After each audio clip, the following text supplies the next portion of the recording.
Look at number one. They feared the Lord and thought upon His name. You know, when you think about God, you think about God when He's blessing you, don't you? When you meet people and they want to think about God, when they can't stop thinking about the Lord, you know they're being blessed. You meet those people who talk about God all day long. You would say to yourself, wow, that must be a blessed person. Because if God's not doing anything in your life, you're not thinking about Him. And if you're not thinking about Him, you're not blessed. Plain and simple as that.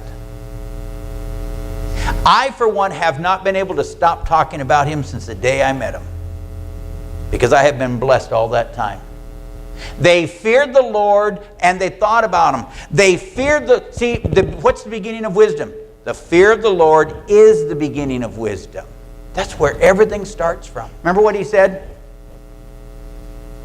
We read it with Michael.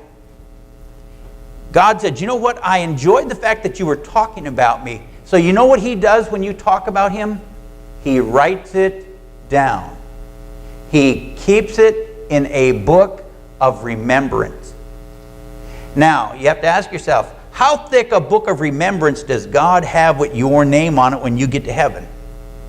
When you stand before the Father and Jesus comes up and says, oh, here's Brother Jack. And God says, Jack, look at this book. Look how many times you were saying great stuff about me. Here comes Pastor Terry with this little tiny condensed New Testament looking thing. Which of those do you want? I'm telling you, when I get to heaven, I don't want a little New Testament sized book. I want a big old Bible sized book.